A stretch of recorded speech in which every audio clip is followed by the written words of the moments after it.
Okay, everybody, hello and welcome to the video. I just wanted to say a quick word on ecological awareness.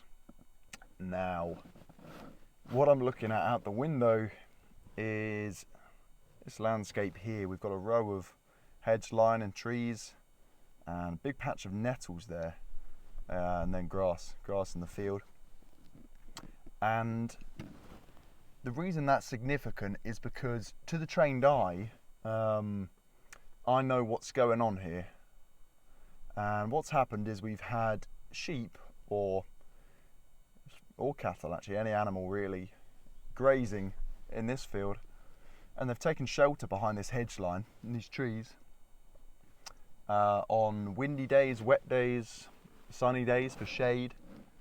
So it's been a bit of a shelter belt there behind this row. Now, what that's meant is they've deposited more manure, more urine down on the ground there, and both those things high in nitrogen. Nettles love nitrogen. They always thrive in really high nitrogen areas, always around trees where there's been lots of animal dung, animal manure deposited on the ground. So that's what's happened there, and we can tell now. Now, the reason I bring this up, it's not just because I'm talking about dung. The reason I bring this up is it's important to have an awareness of why landscapes look a certain way, and not to just think we have no control, no agency over the way a landscape can look.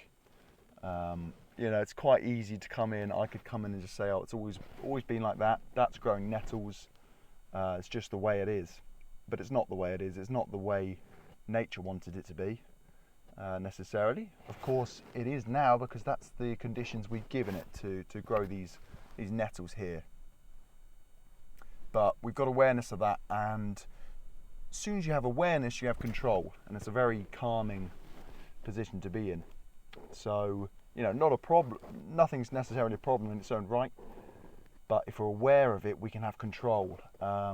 So there, you know, if we were looking at getting back to a grassland scenario, which we would be, then really we've got to limit the exposure that the animals have to that area, so that we don't get such a toxic excess of manure and droppings on dung on the ground, because that's what's going to happen there. Or we let that belt widen, the brush is going to grow, or, you know, it might need to get controlled with some sort of topping, some disturbance, and some different, probably more rest as well than it's ever had.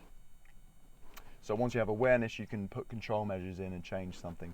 But if we don't have awareness and knowledge and understanding of what practices make what conditions, then we can never learn and we can never change anything. What a dire state to be in. Anyway, a cheery note from me. Thank you for watching. See you next time.